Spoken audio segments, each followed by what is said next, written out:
반갑습니다. 노생마입니다. 제가 영상 편집을 할 줄을 몰라가지고요.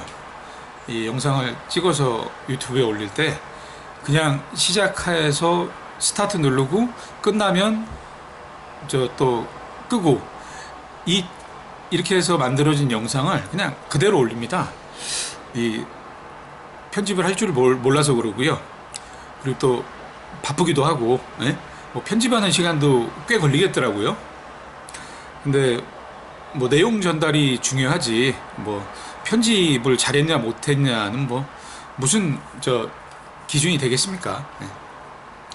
뭐 변명이겠죠. 근데 어쨌든 영상 편집을 할 줄 몰라서 이렇게 롱테이크로 찍어서 그냥 올린다. 참고해 주시고요.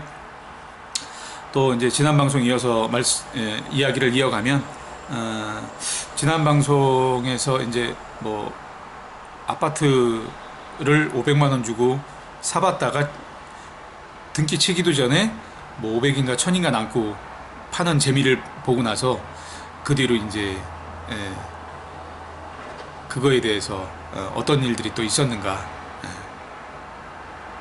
말씀드려야죠. 근데 이제 그때 2005년 6년 요때 저희 집사람이 이제 2004년에 셋째 낳고 나서 화장품 그만두고 나서 애가 셋씩이나 되니까 제가 이제 와이프는 살림만 하라 그러고 아이들 케어 하라 그러고 제가 다 벌어보겠다. 그렇게 해서 또 그 대리점을 여러 개 또 하게 된 거거든요. 더 벌어야 되니까요. 근데 더 벌려고 했던 게 한동안은 반짝 덕을 봤지만 결국 선택과 집중이 안 되다 보니까 나중에는 힘들어지더라. 그래서 저희 집사람이 원래는 살림만 하고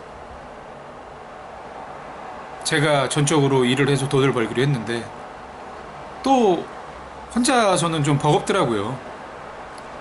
그래서 2005년인가요? 저희 셋째 돌 끝나고 집사람한테 네가 일주일에 한 2, 3일만 좀 도와다오. 그래서 또 집사람이 저희 화장품 영업을 같이 해줬었죠. 더 젊을 때는 직장 생활 하면서 제가 저희 어머니 대부분 보태드리느라고 부족했던 생활비를 저희 집사람이 벌어서 같이 충당했고요. 그리고 그 뒤로는 또 화장품 가게 제가 사고 쳐갖고 저질러 놓은 거 또 고생고생 한 1년 정도 했고요. 또 화장품 또 영업하는 것도 제가 또 혼자 벅차니까 또 집사람이 또 도와주고요. 그러니까 혼자서는 살기가 어렵다는 생각도 들지만 그럴 때마다 또 집사람이 이렇게 도와줬다는 거, 힘이 돼줬다는 거. 지금도 마찬가지고요. 지금도 저랑 뭐 동대문에서 장사도 같이 했고 또 네이버 밴드로 모바일로 돈 버는 것도 또 같이 했고 지금은 또 주식 투자해서 서로 뭐 단타도 치고 스윙도 하고 트레이딩도 하고 이런 것도 지금 같이 하고 있거든요. 이 옛날 같으면 이런 건 상상하지도 못했는데 또 어떻게 하다 보니까 여기까지 왔어요. 뭐 그런 식으로 와이프가 계속 힘이 돼주고 도움이 되고 있다. 그런 면에서 고맙고 미안하고 그러더라고요.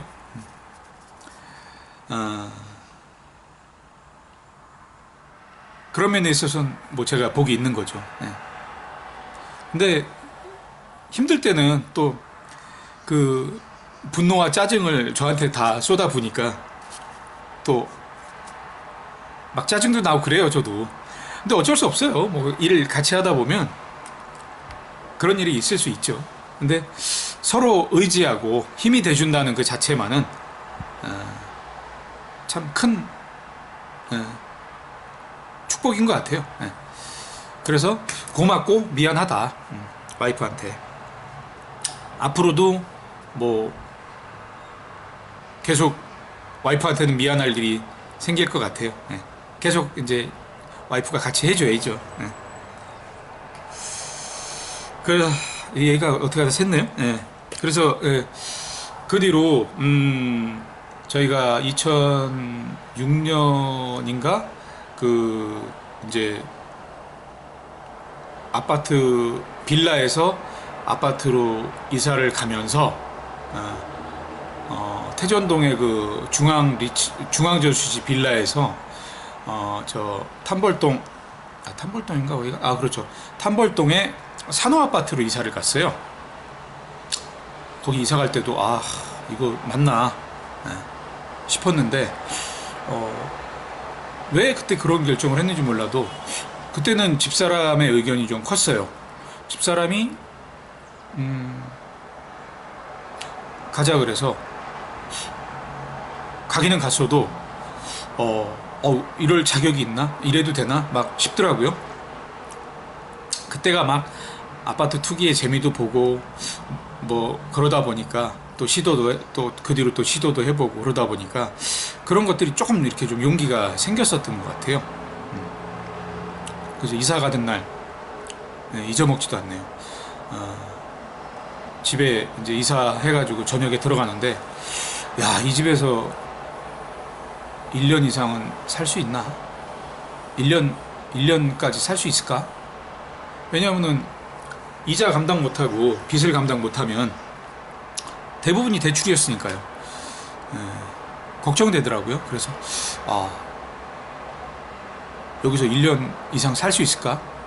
그런 걱정을 했었는데 2006년에 이사 가서 2012년 2월까지 거기서 살았네요. 오래 산 거죠. 근데 딱 거기 이사 가서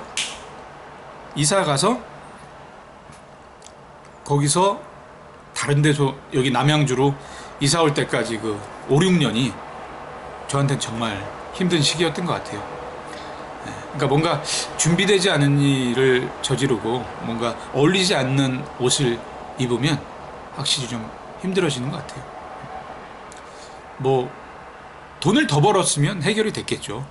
근데 돈을 더 벌 수 있는 재주나 방법은 모르고 화장품 그 대리점 하면은 돈 버는 줄 알았는데 결국 화장품 본사와 화장품 매장 중간에 껴가지고 샌드위치 상태에서는 돈을 벌 수가 없는 구조라는 걸 한 10년 하고 알게 됐죠. 10년 가까이 하고 알게 됐죠. 뭐 나아지지 않고 계속 힘들어지니까. 그러니까 저한테는 참 그 기간이 너무 아까워요. 근데 인생 100년 놓고 봤을 때 그 한 10년 또 뭐 그럴 수도 있다 또 싶기도 하고 그런 생각이 드네요. 그렇게 해서 이사도 가고 또 그러면서 거기 사무실을 근처에 또 얻어서 이제 화장품 대리점을 여러 개를 하다 보니까 이제 물건을 집에다 놔둘 수가 없어요. 빌라 때까지만 해도 계속 집에다 놓고 했었는데 이제 뭐 판촉물이며 뭐 이런 부피 큰 것들이 많아가지고 집에다 도저히 놓을 수가 없더라고요. 그래서 월세 500에 50인가요? 그걸 또 사무실을 하나 얻었네요. 그래서 거기서 또 일도 하고 그러면서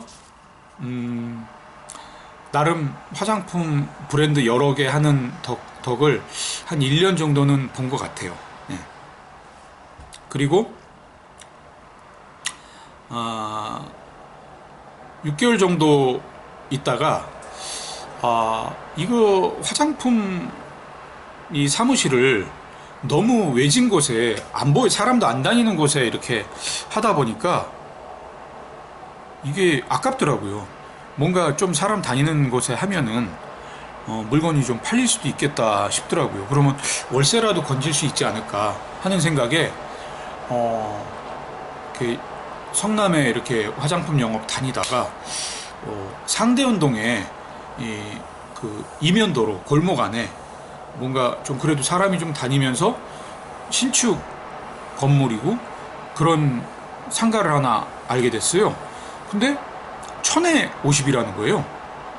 1050 그랬던 것 같아요. 그러니까 이거 뭐 500에 50이나 1000에 50이나 근데 공간은 한 3배가 넓어요. 2.5배? 그 정도가 넓더라고요.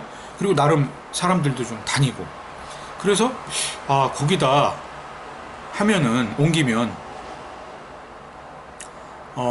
소매도 좀 되지 않을까 하는 마음에 사무실도 2006년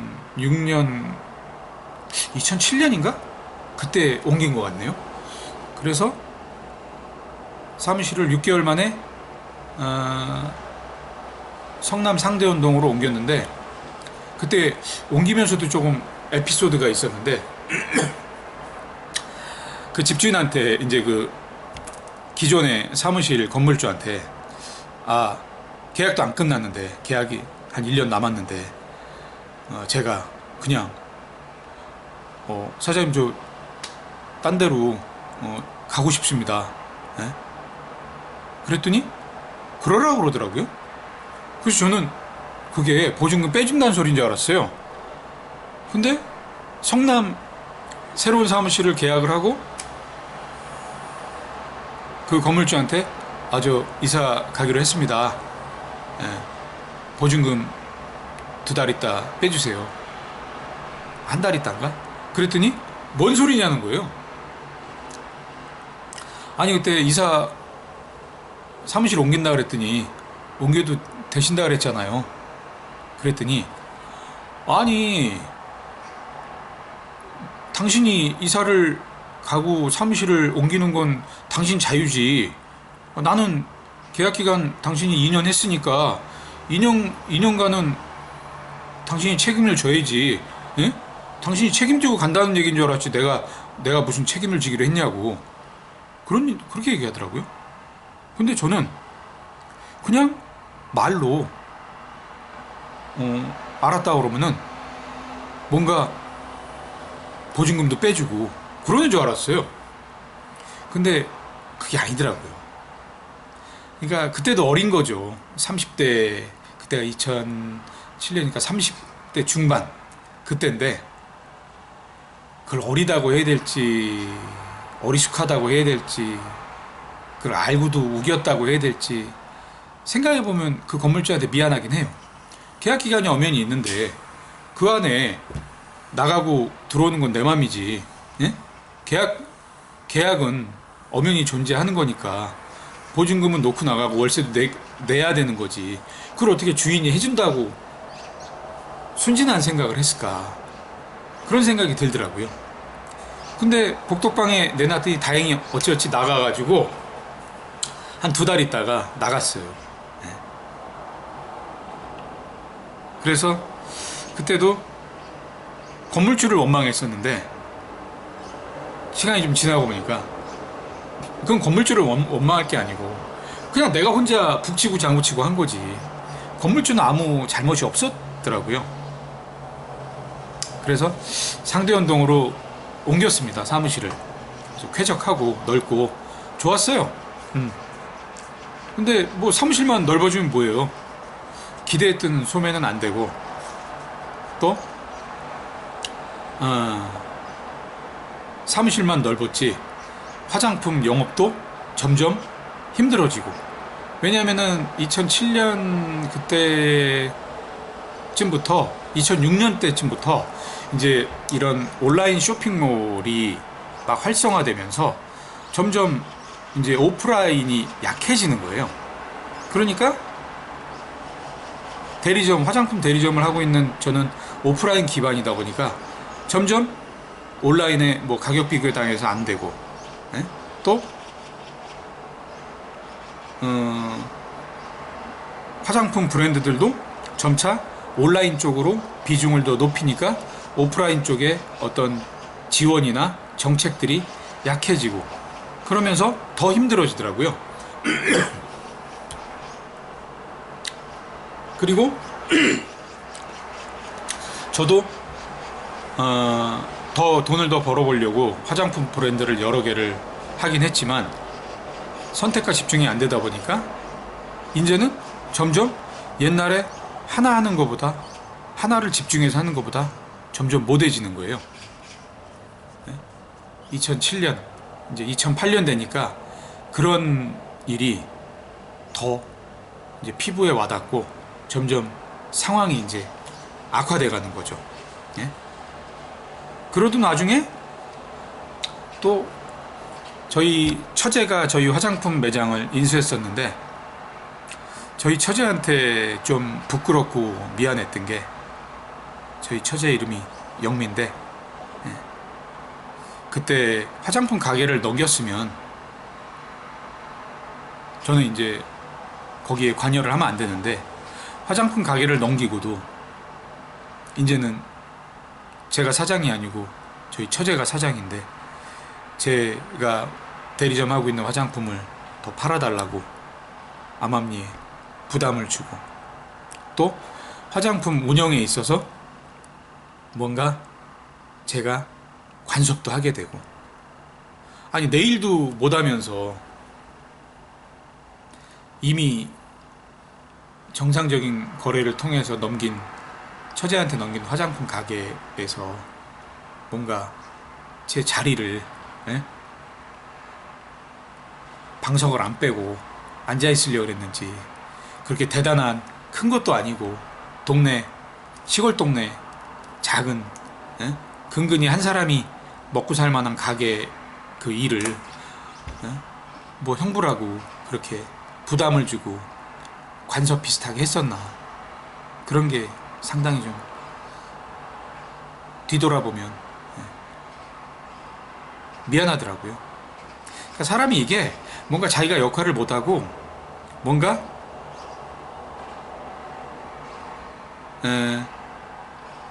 어떤 미래에 대한 계획이나 현실에서의 어떤 성과나 성취가 없으면 괜히 찌질해지는 것 같아요. 그러니까 주변에 괜히 참견하고 싶어지고 크게 득도 없는데 그러니까 서로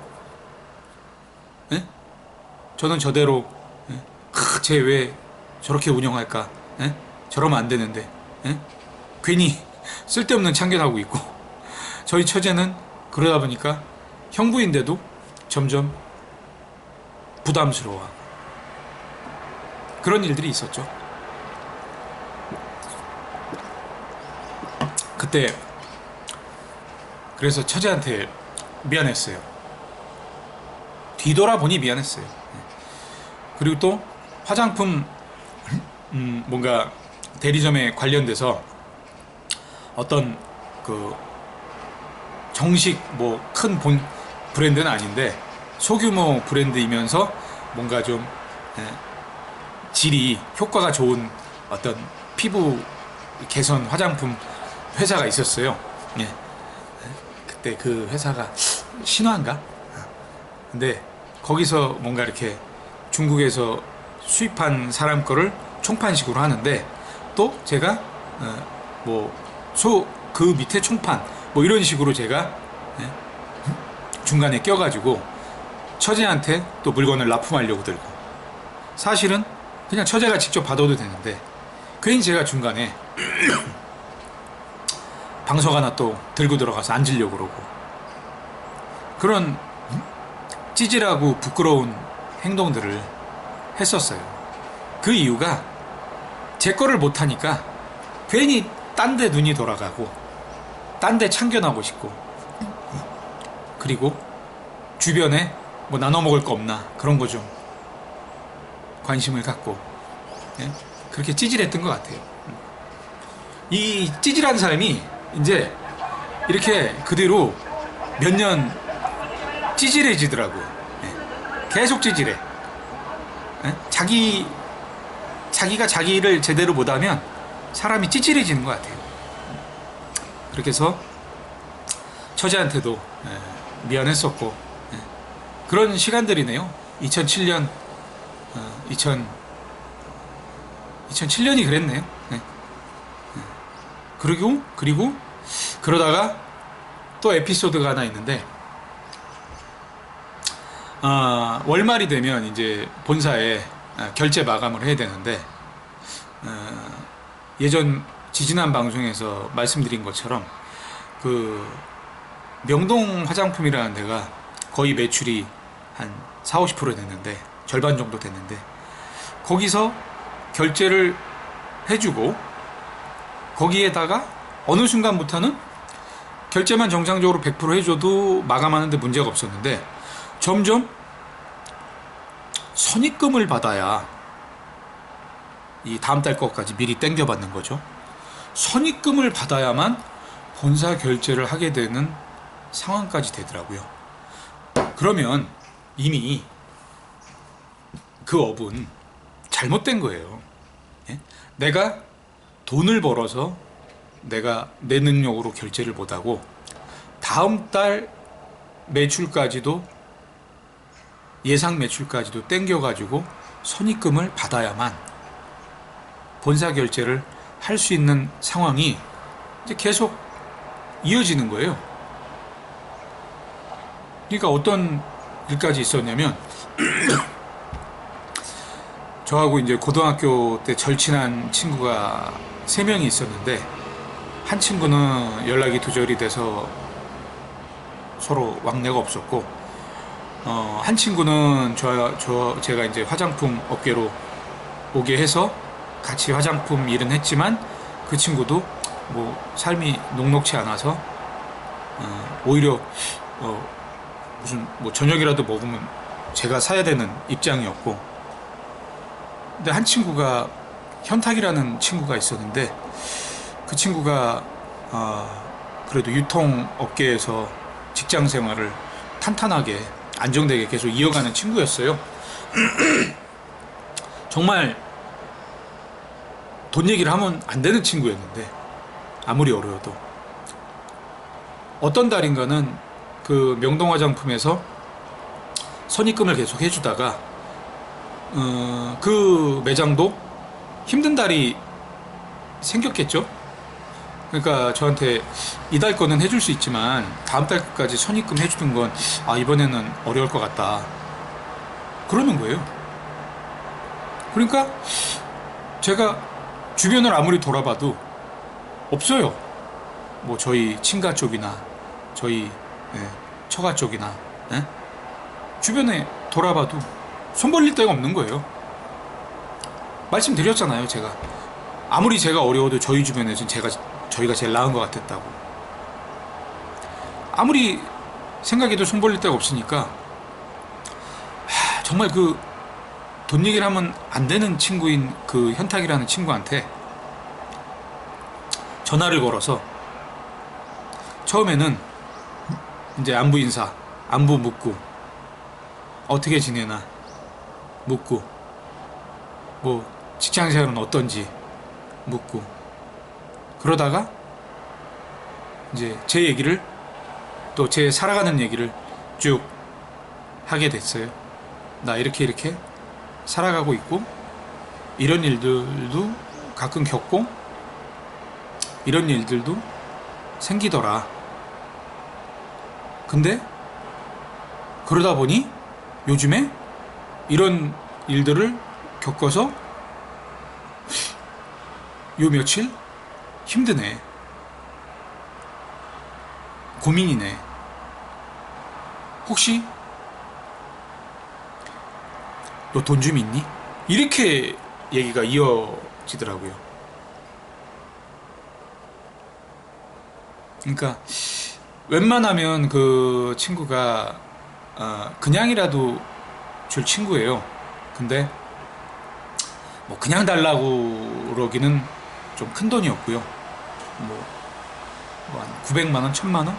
그 당시 2007년 그러니까 뭐 그런 걸 그냥 줄 수 있는 돈은 아니죠. 그러니까 그 친구가 했던 얘기가 그런 돈은 없고 내가 한 1, 200은 어떻게 해볼 수 있는데 그거라도 해볼까? 그러더라고요.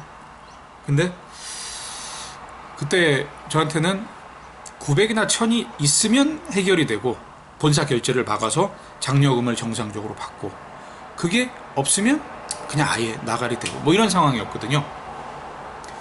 근데 그 현탁이라는 친구는 그랬던 것 같아요. 1, 200이라도 해볼까 했던 얘기는 최대한의 배려였던 거죠.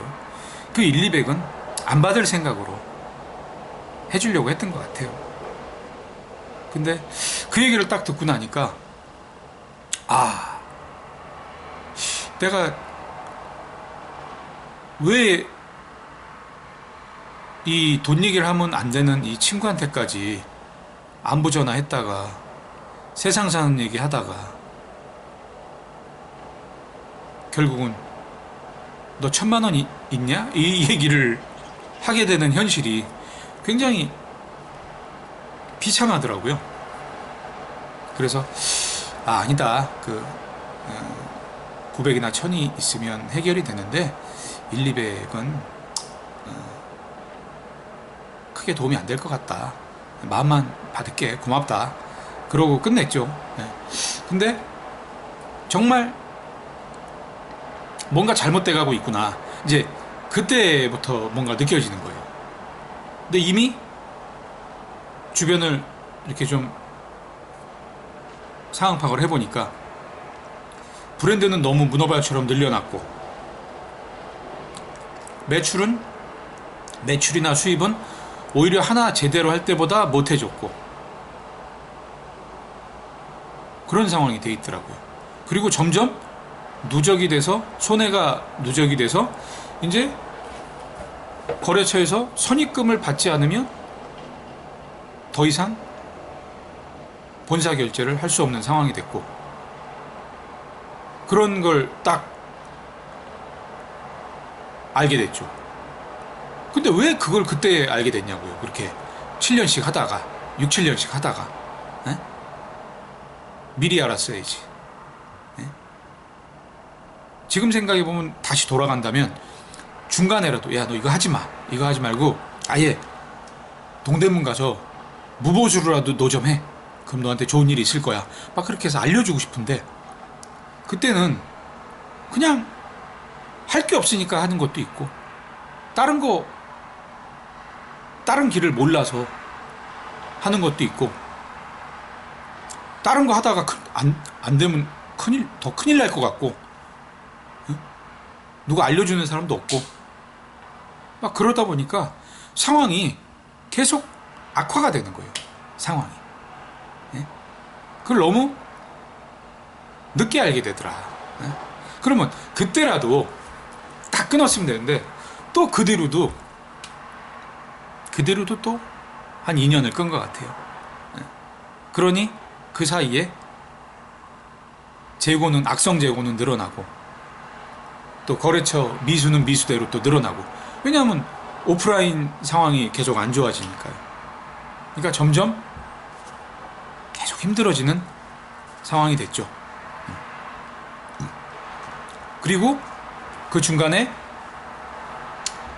화장품 아니 아파트도 처음에 한 2개 재미 보고 이건가 보다 싶어서 2006년 말인가 진짜 뭐 또 번 거에다가 조금 보태가지고 뭐 한 갭 투자죠. 어떻게 보면 1,500 들여서 좀 넓은 거 3번에다가 또 사놓고, 하나 산 게 아니고 또 한 2개 사놓고, 또 저희 처제한테도 또 알려줘가지고 또 하라 그러고. 근데 2007년 6년 말 7년 요때 산 게 그 뒤로 뭐 원래 계획은 단타로 투자로 말하면 단타 투자하려고 했던 건데, 2007년 말 이후로는 거래가 안 되더라고요. 그러니까 그것도 계속 얼마 안 되는 돈도 묶이고 비용은 비용대로 나가고 막 이렇게 상황이 겹치는 거예요. 안 좋은 일들이. 그리고 저희 집사람이 또 나중에 알게 된 건데, 저한테 1,000만 원 벌어서 사업자금하라고 내놓고 싶다고 그 태전동에 있는 동네 빌라를 부동산 꾀임에 넘어가서 또 집사람이 뭘 개인적으로 모았는지 어쨌는지 해가지고 또 그 한 1,000만 원 정도 또 갭 투자 해가지고 그것도 또 묶인 거 나중에 알게 됐죠. 그거 집사람이 마음고생하다가 막 나중에 막 빚잔치 하고 이제 개인회생하고 파산하고 하려고 하는데 그게 나중에 뭐가 안 돼서 보니까 그게 나오더라고요. 그래서 집사람한테 물어봤더니 사실 이러이러해서 원래는 나한테 500이나 1,000만 원 벌어가지고 내 사업자금 하라고 주고 싶어서 그런 좋은 뜻으로 했는데 그것도 묶였다. 그것도 꼬였다. 그런 얘기를 하더라고요. 그런 일이 막 2010년, 11년에 막 한꺼번에 다 몰리니까 어떻게 감당이 안 되더라고요. 그런 일이 있었네요. 그리고 이제 그러다가 2009년에 이제 제대로 힘들어지게 되는 다단계 그 허벌라이프 그거를 2009년에 이제 맛을 보게 됩니다. 잠깐 맛을 보고 주변에 피해를 주고 돈도 못 벌고 그 뒤로 삶은 더 피폐해지고 더 나락으로 떨어지고 그 시발점이 2009년 허벌라이프를 하게 된 뒤로 2009년부터 2009년, 2010년, 2011년, 2012년 4년을 정말 지옥 같은 날의 삶을 살게 되는 계기가 시작이 그 2009년 허벌라이프의 경험이었네요. 이 이야기는 이제 또 다음 방송에서 이어서 해드리겠습니다. 감사합니다. 다음 방송에서 또 뵙겠습니다.